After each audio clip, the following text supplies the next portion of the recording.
with sleep in your eyes and hot coffee in your cup, you feel energized and ready to record this podcast. Well, that's a I'm lie. Courtney. And I'm Sean. And this is the GM's Toolbox.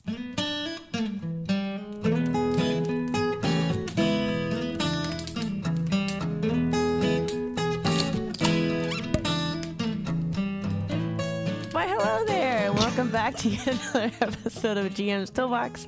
I'm Courtney, she, they. And I'm Sean. They, them. And we're going to chat about setting the scene. Oh, man. We're a little giggly on this lovely morning. I had this idea of this episode because I came across a delightful TikTok. I mean, just like every day where you're scrolling through TikTok and at first you're just going through some funny stuff. Every now and then you get like educated on something, whether it be like a great recipe or some sort of racial justice. This is a lot of stuff that happens on TikTok.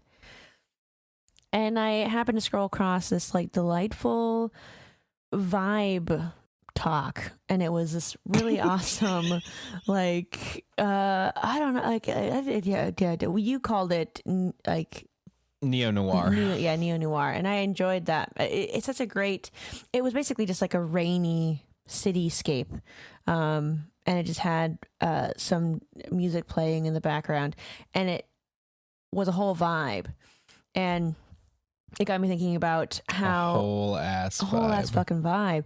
And it got me thinking about how, you know, we always set a scene, whether it be just a room or an entire cityscape.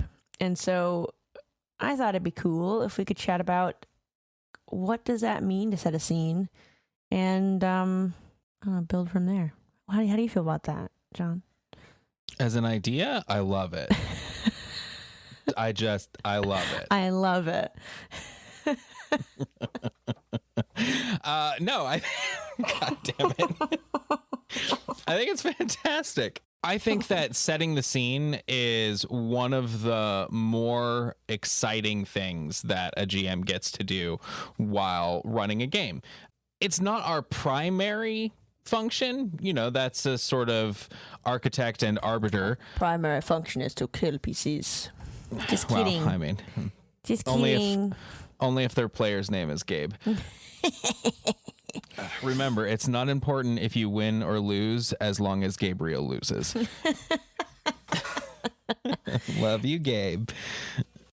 But so while setting the scene is not necessarily our primary function, it is pretty high up there, because that's one of the things that immerses your players in this world, gets them into the vibe check of role playing and immersing themselves in your world. And you can do so many cool things when you're setting the scene, and so much world building can happen in those tiny moments that really drop the players in, that really make the players excited to see what their characters are going to do and to affect and participate in this world. Yeah, and or scare the shit out of them. Or also scare the shit out of them. And this is also where I got our segment Smell-O-Vision from, is setting the scene. It's kind of like practice for at least Sean, because now they just put me into smells rather than I help with them. But yeah. So sights, smells, and sounds, like that's the skeleton and blue moons of setting a scene. Why is setting a scene? What is setting a scene, and why is it important?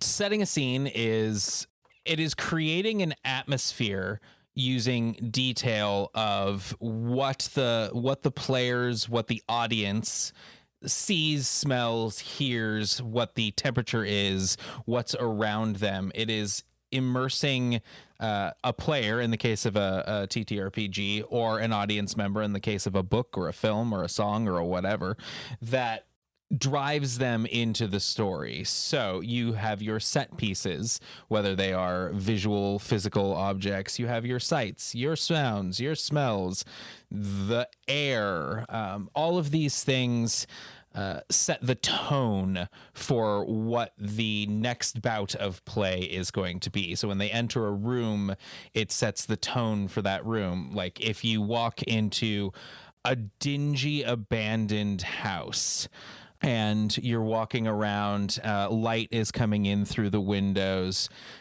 The curtains, however, are all drawn and they look dirty. Like there's the lights filtering through, but it's coming through all of this dust or darkness on the curtains.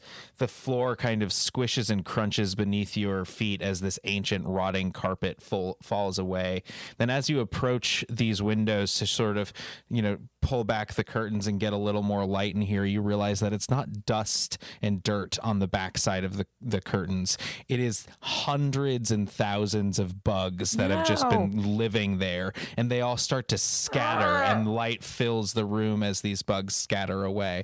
Yeah, I set a really fucking disturbing scene up for you. What's going to happen next? Is it a zombie? Is it the post-apocalypse? Who knows? But there, whatever it is, it's not great, clearly. That could be described for like almost anything that you put against us. You don't know what it is, but it's not great. It's not great. It's not going to go well for you, whatever it is. No, man, I got to up my game, though. You guys have been walking over my shit. This is true. And it's important to do this, at least from the arcanery perspective, because it's one step further into really immersing your players. Is it necessary? I mean, not necessarily. I mean, you don't necessarily need to do this, but like it's something that can really up your game, literally, and make it feel as if you're in your world. And it's another step in world building that can be a lot of fun to do. You can set various areas. Like this is a very humid area. I did in one of my worlds, I had generally kind of like a coastal region, so it was kind of cooler. But then I had a forest that was basically a rainforest, just smack dab in the middle. And of course, I explained that by magic. There's magic there, and now it's a rainforest, and it's incredibly humid. So there's this almost like a wall where once you pass the forest tree line, you're now in this humid rainforest, and you start to feel your shirt beneath your armor collect sweat and stick to your skin. It's hard to breathe. It feels like you're breathing in the same air that you just blew out, and sweat is beating up on your forehead, and you are having to wipe it away every now and then. And that was all just based on like going to New Orleans for me. And how I just walking around the lake. Yeah. Kept fucking sweating, just feeling like I'm dirty. My sweat is sweating. But it's just more world building, and it really makes you feel like you're in a different world, because when you sit down at a table, at least for me, I like to be transported, and I want to be some fantastical place. Give me a fantastical place.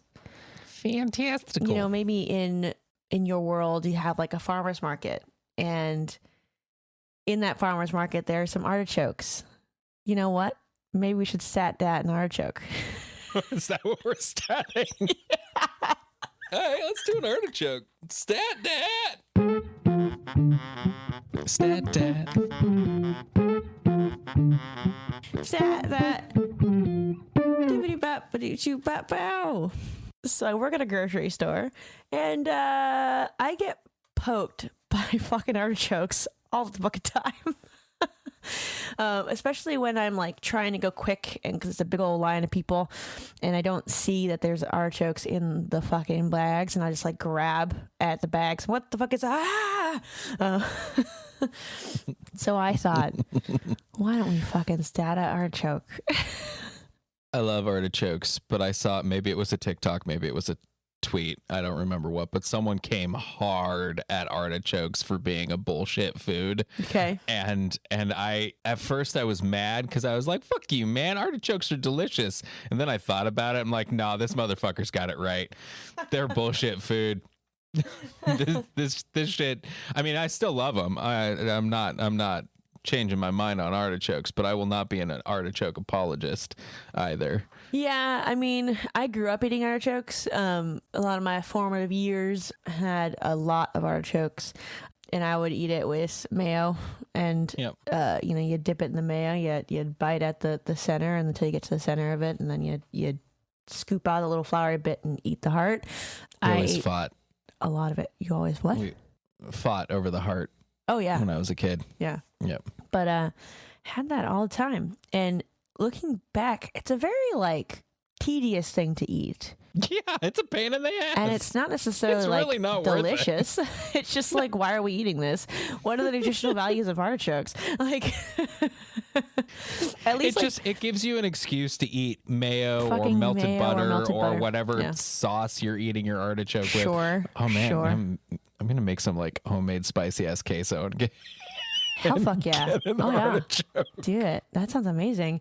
But I don't want to make it as an adult, mainly because I'm just like, it's a lot of work. It's kind of similarly like in the same vein of I guess more the opposite. I have eaten a lot of bok choy recently. And Hey, it's same. Like Thanks, CSA. thanks, Berkeley Farmers Market. The opposite, where it's incredibly easy to make bok choy, but what's the nutritional value of bok choy? I don't know. Similar to lettuce, Fiber. probably? Yeah. Yeah. Fiber, probably a couple of vitamins, Mm-hmm. water. Yeah. But we were statting an artichoke. Yeah. So I want I to want. remember what I was gonna say before I said I want. It's vibe. Is this a swarm, do we think? Is it a Okay. singular? That's kind of cool. Why, what are they sentient? Can we make them this like an adventure where the artichokes come alive? Is this just like a new ancestry that we're creating? Like, what is this? What is a fucking artichoke? Is it just a fluke? Like a random artichoke just fucking became sentient and like got up from the group of artichokes that's sitting in a farmer's market and goes, what the fuck?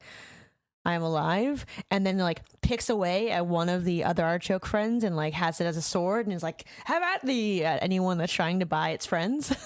It's a tiny artichoke. What are they? Are they? Do we call them leaves? What are they? Bloom? I mean, it is a flower because it's a thistle. Thorn petal. Petal. Okay, cool. So one thin petal with the pokey bit as a sword and one thicker petal as a shield. Yeah. You shall not take my brethren for the green heart. Yes. I love this. For the green heart. So this is just one singular artichoke that has somehow come alive and is now sworn to protect this pile of artichokes, and in the process has taken some of its friends' petals in order to protect itself. Your sacrifice is for the greater good, for the green heart. For the green heart.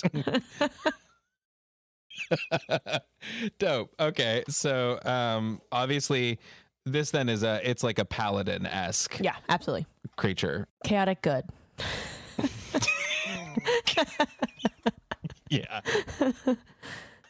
I mean, it ripped pieces off of its Yeah. one of the things it's trying to protect just for the very sake of having something to or maybe the shield is one of those petals with the pokey bit that it can have an additional attack. Yeah. And then it got some sort of sword from something else in the, like, what else around? We're at a farmer's Around, market, so it's a bunch of different things. When are artichokes? I mean, am I overthinking this? When are artichokes in season? Late spring, probably. No, late spring, early summer would be my guess, because they're thistle flower. Okay, so then spring, summer, fall. So really anything. I was gonna say Look at that. Asparagus. March to June and September through October for California. Have like an anyway. asparagus spear. Oh, hell yes. Yes. Yes, a petal from one of the other artichokes, and then grabbed an asparagus spear. I also imagine, like, okay, so like, how is it standing up though? Because like, did it spring legs? Did it like split at its stem, and now it has little like? Oh no! That's what I was like, it like became sentient and then like rolled over to grab the asparagus and then rolled over to grab a petal, or did it like? It split at the stem and now it has these two legs, and then some of its petals became arms. Because like, if you look at the so if you look at the picture I just sent you, it's got like little petals down on the stem. So what if we flip it, and the body of this artichoke is actually the whole flowered bit, and the little petals are its arms. Oh, yeah. So it's stem up. Stem up. But for my first thought is to have it flower up, stem down. But I think we can flip it. And we have like a little fat guy, fat artichoke guy. I mean, that's cool. I'm greatly amused at the idea then that artichokes effectively grow upside down. That's delightful to me, that, you know, they flower out their ass. So yeah, and then I think that's, you know, we can effectively have some of its thorny petals be its like little legs. So I want to say that the dexterity is very low. Yeah, on an artichoke. It's a walking asparagus or a artichoke. It's a walking artichoke. Oh man. Low dex. High constitution and high strength. Because those motherfuckers, I mean, like, everything is so well protected. Natural armor. Really good at natural armor. Absolutely. And I love the idea of the shield having it's a natural like thorn attack. Would you think that I think that when somebody attacks on a miss, it then takes piercing damage. Similarly to the Kutoa, where it has the sticky shield. Yeah. Do you think it would use a react? Because I feel like if we're trying to emulate that of the artichoke, right?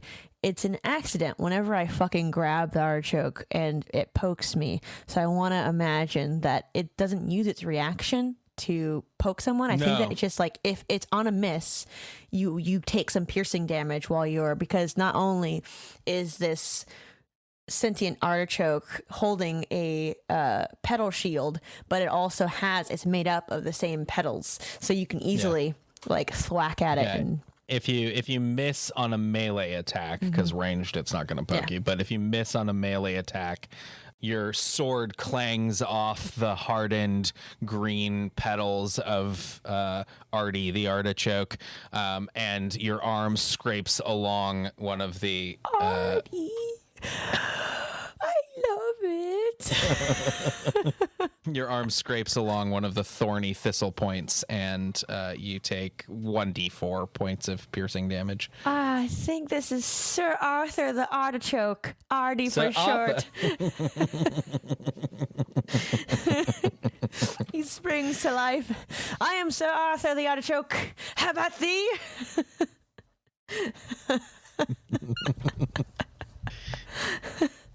He's got to have a little petal mustache.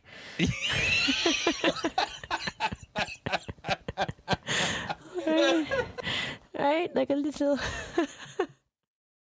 like curly. Okay, so our next month's adventure has to have Artie the Artichoke, because this is not something that I can put into either the Kira or the Quiet Season. So, oh man. Although Artie the Artichoke could be in my upcoming Cyberpunk game, because it's set in Oz. So Artie the Artichoke could totally be in Emerald City Jazz. Anyway, is there anything else that we need to like emulate or like, you know, really harness the artichoke feel? We got the pokey bit, and that's pretty much.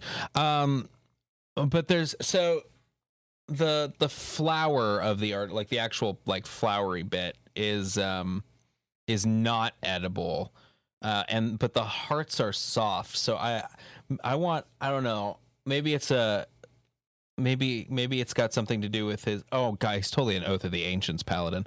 I don't know. I'm trying to think of like some way to connect the artichoke heart into all of this, because that's the one, the like little soft petals, flowery bits at the center of the heart, and then the heart itself, like a mechanical thing. Because I love the whole for the green heart. That's true. It could just be a flavor thing. Yeah. Being the most flavorful part of the artichoke. Maybe we can just have like, it's just the artichoke is a heart of gold. And maybe the magic-y bits have something resemble, like it's just flavor wise, but all of his magic casting like has some sort of flowery thistle petal stuff to it. And he'll just have all of the nature spells. I'll look at the spell lists. Maybe he'll have to do a thematic cross dip into druid just to get more. Oh my god, can you imagine an artichoke wild shaping into something? He's clearly a paladin, although he is not wearing metal, so he could cross class into. Yeah, and if druid. I imagine little Arlie turning into like asparagus spears and just like camouflage. No, I think that's great for Artie the Artichoke. Oh, I don't know. It's what a delightful fucking stat that. Yeah, that was super cute.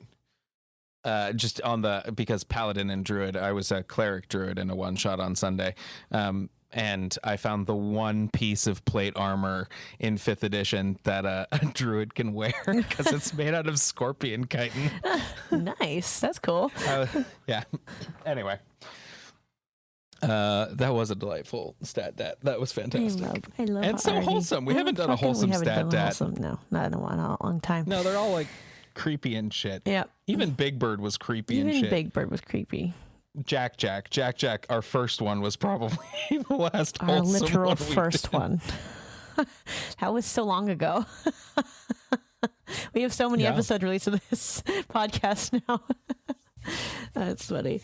It's probably like a year ago that we recorded it by the time that people are listening to this. Whoa, that's true. So how much detail?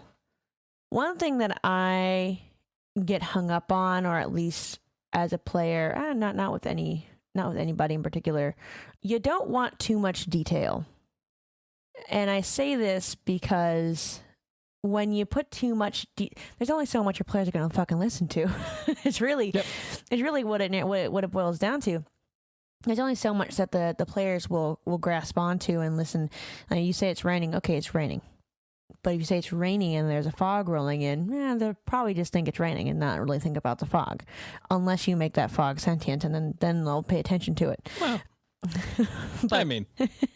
Yeah, if you're monologuing your descriptions, if you're monologuing your scenic shit, your players have stopped caring. Yeah. I love world building. I love reading. I love listening to podcasts and audiobooks. I love hearing descriptions of places and people and moods and all of that shit. And if I am your player and you are monologuing, I tuned out. I'm sorry. Yeah. And I know that my players do it to me too. And I know that I also sometimes monologue. Every now and then, they tune out. Not super often. I always, if I need to set like a big scene, like if I'm trying to let the players know about like a city, and I want to let them know what kind of scene this is, I will warn them because I will write out when it comes into like rooms and stuff. I'll have a short couple sentence description. Mm-hmm. But when it comes into like big cities, and it's like some like, especially when it was my like forever reigning city, I wanted to really set that scene and let them know, because I also had a little village on the outskirts of that city that grew all their crops and stuff. So little town, I had little quiet village. Shut up. So I had this whole city of never-ending rain. I wanted to set that scene, and so I warned them right before. I'm like, guys, strap in. I have like a paragraph I want to read out to you guys to let you guys know what the city is about, what the guards look like, what the feel is of this whole, the vibe is of this whole place. They're like, okay. And, I went and read my paragraph long thing because I felt like it was important. Now, what they got out of that was basically, this is a rainy city. There are some guards and, there's a river in the center of the city. So like, you can't just like walk around anywhere, basically. Yes. Rain, city wet, people law. People in law. Got it. Great. Cool. And I like to explain the districts and stuff, but like, no matter what, they're going to ask those questions again. That's okay. But it's important. That's actually, what's up? Well, yeah, that was important for you, but that's another important thing to remember is that your players are going to ask you these questions again, which means, if it's important to set up the scene like that, great, fine. I think warning your players in advance that they're about to get hit with a wall of text is also a really lovely thing to do.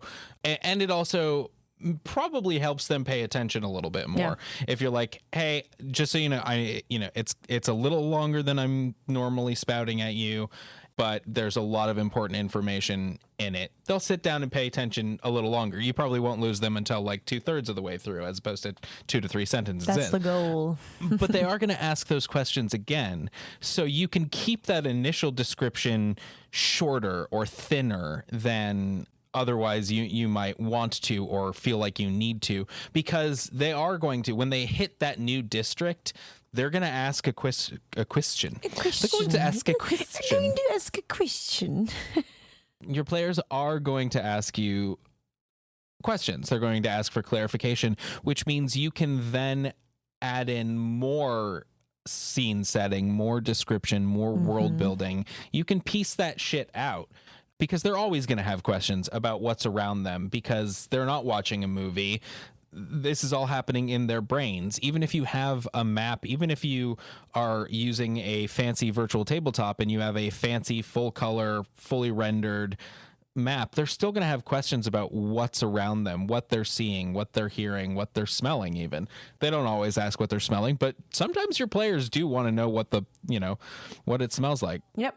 But it's asking about those sorts of things helps me understand where we're at. And it's similar in the sense of just like the almost like woody, oaky smells and stuff like that. Kind of like Home Depot. Nice. You want to smell-o-vision Home Depot? Hell yeah. Smell-o-vision, smell-o-vision, smell-o-vision, smell-o-vision.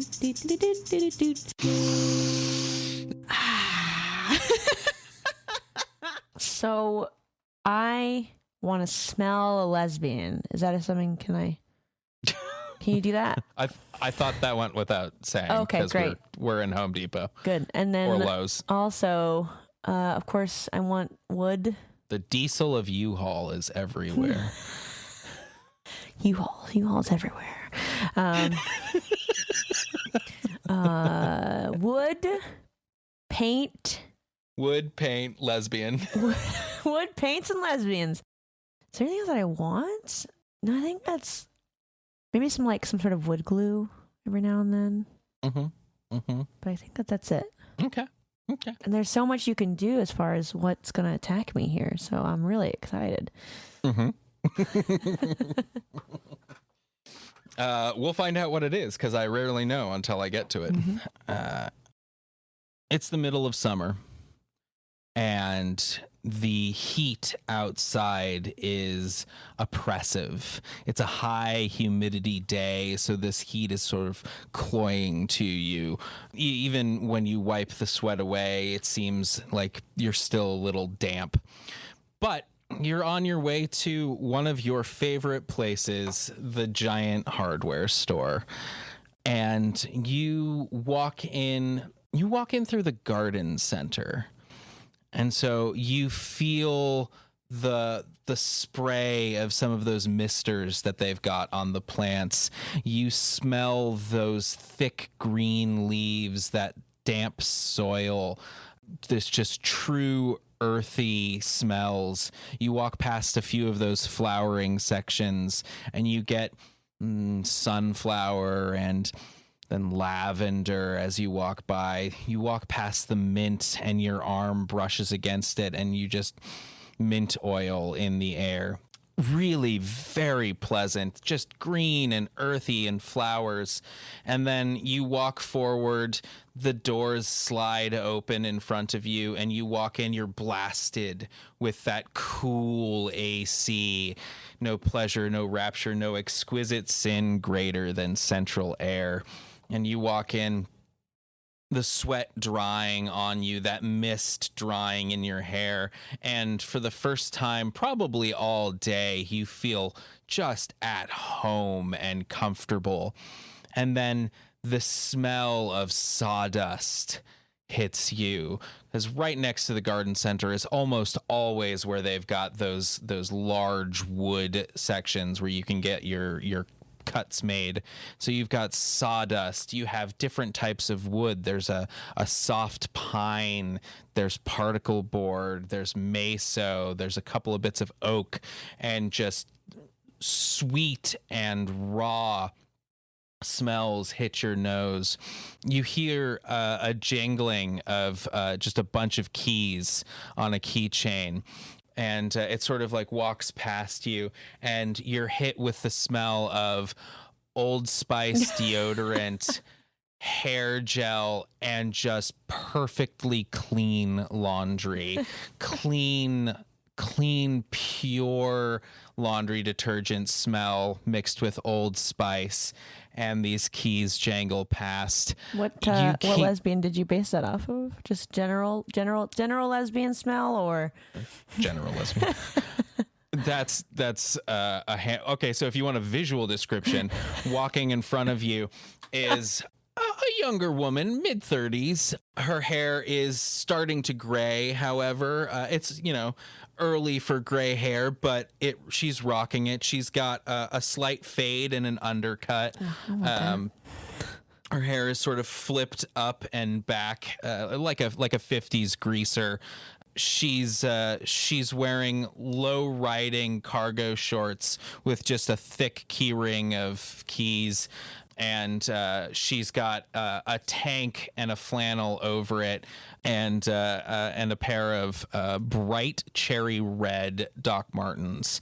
And she's sort of walking down the way. She has a couple of tattoos on one arm that you can see, and on the back of her right bicep, you see a sort of coquettish looking winking pinup. So there you go. Thank you. That's all right. It's my ex-roommate. That's funny. Anyway, so what we did, what were we doing? We're doing smell-o-vision. We've now seen and heard us and smelled a lesbian. We smelled that lesbian. Wood. You smelled the wood, the lesbian, and then we've got, as you're walking forward further into the store, heading over toward the plumbing section where you're trying to get a couple of fittings because your slop sink broke yet again and you need to once again repair your sink. You walk past the adhesives aisle and you get someone's spilled just a pool of wood glue, and it's steadily drying, but you have that acrid acrylic smell of glue. Acrid, but in a really pleasant way, at least if you're me. Same. And you walk by, and then it's and you take a moment to look down longingly at the aisle of adhesives, and then remember that no, you really don't have time to go drool over all of the different epoxies and whatnot. And so you walk forward a little further, and then behind you hear a noise. And you turn around and you see that lesbian again, and she's kneeling down and touching the wood glue, and like she seems unable to not, and she puts her hand into this wood glue, and then the glue starts to flow up her arm. it covers that winking coquettish pinup on the back of her bicep, slides up her neck, and goes into her mouth, nose, eyes, and ears. Then suddenly she is covered from head to toe with this wood glue.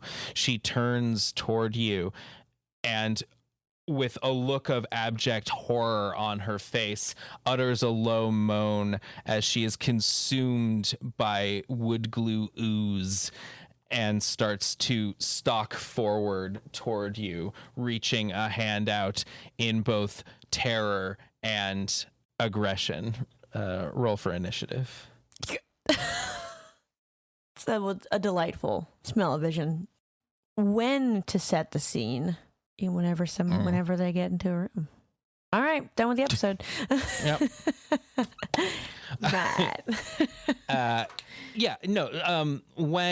When something changes is when I set the scene. Absolutely. So and setting the scene, as we sort of touched on earlier, it doesn't need to be a monologue every time. Monologues can be very useful and important for those big first time you enter a city or whatever.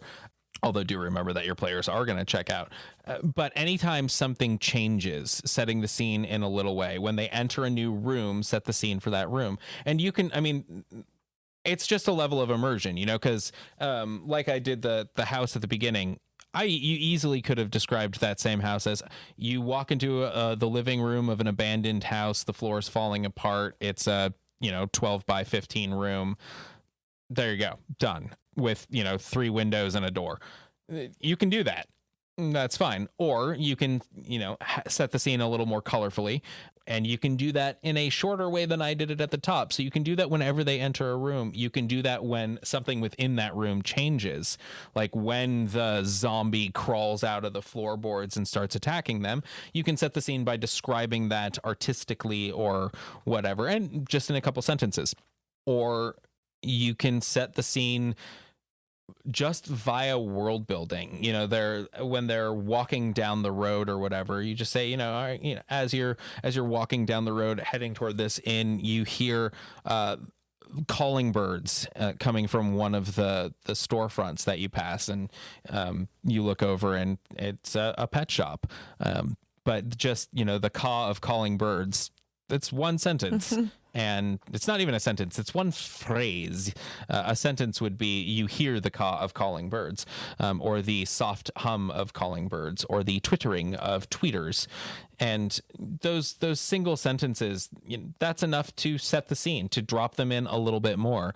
So when they tell you what they're doing, you tell them what they're hearing, seeing, smelling, whatever. And you can do it short. Why don't we see what the fucking internet wants? Thank God. What the fuck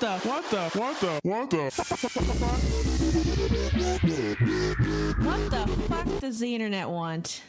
So I found a delightful. I just put smells into DM Academy this time, and I found this one that I thought was really funny, and it's titled, "What do demons smell like?"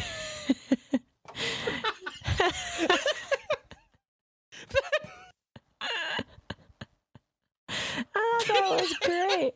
That's fantastic. That's good. Brilliant. What an excellent question. Yeah. What do demons smell like? What a great question. A weird question, but I'm looking for a way to telegraph a demonic presence using sensory cues. And I'm like, delightful, fucking great. If I were trying to give hints about something devilish going on, I would probably drop a hint along the lines of a faint smell of brimstone. But what sort of cue can I use for demons, abyssals, that sort of thing? What is that fucking Tanari meddling? So, what's Tanari? Back in when second edition came out, when AD&D came out, it was in response to the D&D satanic panic shit that was going on.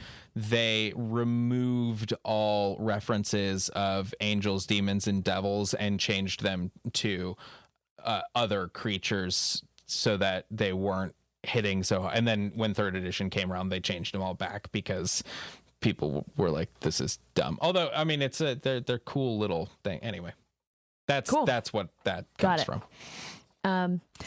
It need not to be a smell, but I'm hoping for something similarly subtle and evocative since my heavy role player crew love the immersive stuff. What do demons smell like? My first thought is sulfur, but that's like the brimstone. That's devils in hell was user Babby DM, which, by the way, this is not a weird question. I mean, maybe it's a weird question, but it's a fantastic question. So user Babby DM, who absolutely listens to this podcast, probably, definitely, if they're, duh. Anyway. There's Babby DM. What do demons smell like? Rather than brimstone or sulfur or those sort of natural smells, those heat smells, I would probably go, if it were me, in a sort of not opposite, but further direction. So I would say that, you get just the barest hint of smelted iron and metallic copper on the back of your throat, the taste of metallic copper on the back of your throat, things like that. I would go forged. I would go metallic. I think I'd go in that same direction. I'd probably hit it with some sort of like smoke, but not that of a cigar, but that of iron and coal. Yeah. Ooh, coal. I like that a lot. That's what I would probably lean towards. Charred bone. Yeah, there you go. Yeah. And I really like this. They say that they have a really role play heavy crew. Yeah. And I would rather drop hints that they can feel clever about putting together than just tell them it feels demonic. Yeah. And I think that's so awesome because, I mean, I love that type of shit as a player. Even because I know the GM, is doing that. They're giving me these hints that I can then put together, but it feels good to do. Also, heavy hint, GMs, when your players start putting stuff together, if it's not something you planned, just make it something you planned. Plan it then. Because then they get to feel like they came up with something and they feel super satisfied and they saved you some planning. Make your life easier. Just a little bit easier. All right. Well, Sean, why don't you wrap us up? Yeah. So setting the scene is immersing your players into the world that their characters are in, the world that you are building, using the set pieces of sights, sounds, and smells, as well as any tactile sensations that are around them. How much detail you go in depends on your group, but should be as short and sweet as you can make it while still making it immersive and full. You can always add more later. You will have more opportunities to expand upon that initial scene setting. So remember, you are just setting the scene, and then you can expand upon it later. And you set the scene whenever something shifts in the game, when the players arrive in a new location, when something changes the environment they're in, whether that be combat or someone entering a room that's not them, the weather shifting. All of these are times when you set the scene. And that all helps your world building. And on top of all of that, we figured out what demons might smell like and decided that we absolutely need to stat Courtney as BBEG. We should really do a stat that or maybe we can do that as like a Patreon thing where we you need to stat us. Yeah. Yeah. Add us on all the socials. What do you think our stats would be? Cam, Stephanie, and I, what are our stats? And then if you find us on Patreon, maybe you'll see stat blocks of us based on those suggestions, and maybe we'll stat you. Yeah. Hit us up on Patreon and get statted. It should be a shirt. And that's it for this episode of Game Master's Toolbox. If you found this helpful, please leave us a review or rating on Apple Podcasts, Stitcher, or wherever you get your podcast listening on. It's incredibly important to get reviews, and we greatly appreciate it. Also, check out our website at thearcanery.com, where you can pick up a bunch of free content or read our blog. We're also on YouTube, where you can listen to us at The Arcanery. Thank you so much for listening. Bye. Bye. I can absolutely cast Tasha's hideous laughter at will.